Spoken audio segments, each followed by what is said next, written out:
नमस्कार दोस्तों, welcome back to मेरे YouTube channel Manisha Shukla travel blogger में आपका स्वागत है। तो आज हम बात कर रहे हैं पर्यावरण की, जो कि हमारे अगर हम लोग अभी से सतर्क नहीं होंगे तो आगे का जनजीवन भी हमारा नष्ट हो सकता है। इसके बारे में मैं आपको अपने वीडियो के माध्यम से बताने आई हूँ।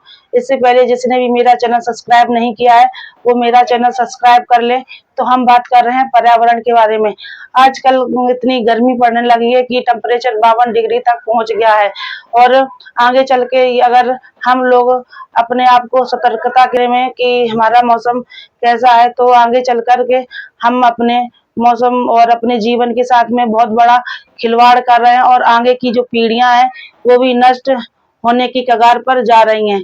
और हमको अपने पर्यावरण बचाने के लिए हर किसी को पेड़ लगाना चाहिए, और पेड़ भी ऐसे लगाना चाहिए। ये कलम वाले पेड़ देखने में तो अच्छे लगते हैं, छोटे होते हैं, अच्छे फलदार होते हैं, लेकिन इनका कोई जीवन नहीं होता है। ये पेड़ दो तीन साल तो अच्छे फलते फूलते हैं, लेकिन जो हम बीज से अंकुरित पेड़ लगाते हैं या जो प्राकृतिक क्रिया द्वारा जो पेड़ होते हैं, उन पेड़ों की अपेक्षा और जो नर्सरी वाले जो पेड़ होते हैं कलम के, उनमें बहुत अंतर होता है। जो हमारे प्राकृतिक उपजाऊ जो पेड़ होते हैं, बीजों के द्वारा जो उपजाते हैं पेड़ों को, उनमें जो फल लगते हैं इतने को एक पेड़ में कुंटलों फल आते हैं। और जो हम आजकल नर्सरी से जो बागवानी कर रहे हैं उसमें क्या है, दो देखने में अच्छे लगते हैं, सुंदर लगते हैं, छोटे पेड़ होते हैं, लेकिन उनमें फल भी देखा जाए तो ज्यादा बड़ा नहीं आता है।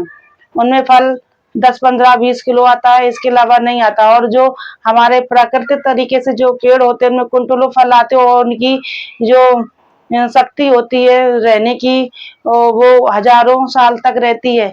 और ये जो नर्सरी वाले जो पेड़ रहते हैं इनकी ज्यादा शक्ति नहीं रहती, ये 2-3 साल बाद पेड़ सूख जाते हैं।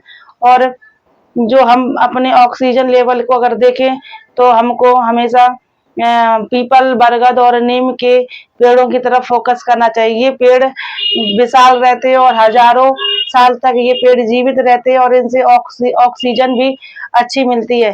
पहले के टाइम पे हाँ कितने पेड़ बरगद जिनमें जटाएं निकल आती थी, पीपल इतने विशाल पीपल, नीम के पेड़, आजकल वो पेड़ देखने को नहीं मिल रहे हैं। कुछ अभी तो थोड़े बहुत देखने को मिल भी जाते हैं। अगर ऐसे ही रहा तो हम लोग मनी प्लांट से कुछ नहीं कर पाएंगे, ना इससे मौसम सुधरेगा, ना जलवायु बदलेगी, ना कुछ हो पाएगा। और अगर आगे की बात करेंगे अपन तो आज से 10-15 साल बाद ये नीम और बरगद के जो पेड़ और पीपल के होते हैं ये एक कहानियों की तरह हो जाएंगे कि हाँ नीम और बरगद के पेड़ हुआ करते थे। हम लोग अभी से सजग नहीं होंगे तो आगे चल के बहुत बड़ी स्थिति गमगीन होने वाली है। और अगर हम लोग पेड़ नहीं लगाएंगे तो जो पशु पक्षी हैं जो अपने घोंसले बनाते हैं, पेड़ में रहते हैं, अंडे देते हैं, उनका जीवन चलता है पेड़ों से, वो नष्ट हो जाएंगे। और एक दिन पशु पक्षी भी विलुप्त हो जाएंगे, क्योंकि अभी इतनी गर्मी पड़ रही है, पशु पक्षी बेहोश होकर गिर रहे हैं, उनको पानी नहीं मिल रहा, उनको ठंडी छांव नहीं मिल रही है, तो बेचारे धूप में तड़प रहे हैं, मर रहे हैं। अगर हम पेड़ लगाएंगे तो, क्योंकि हम लोग तो अपना घर बना करके रहने लगते हैं, और पशु पक्षियों का घर तो पेड़ में ही होता है, घोंसले होते हैं। अगर हम छायादार विशाल पेड़ नहीं लगाएंगे तो उनके घोंसले कहाँ बनेंगे? जब वो पक्षी नहीं रहेंगे, घोंसले नहीं बनेंगे, उनका जीवन नहीं होगा, तो एक दिन ये पक्षी भी विलुप्त हो जाएंगे। पहले की अपेक्षा बहुत सारे पक्षी आज विलुप्त भी हो गए हैं, और अगर ऐसे ही रहा तो आगे के भी पक्षी धीरे धीरे, जो चिड़िया, कौआ, तोता थोड़े बहुत बचे भी हैं, वो भी चले जाएंगे। इसलिए हम लोगों को अभी से ये सोचना चाहिए कि हम लोगों को पेड़ लगाना चाहिए और स्वच्छ जलवायु रखना चाहिए। हम लोग हो सके पर्यावरण बचाने के लिए पन्नी, थैली, प्लास्टिक का कम प्रयोग करें, क्योंकि ये हजारों साल तक पन्नी गलती नहीं है और इससे जमीन बंजर हो जाती है।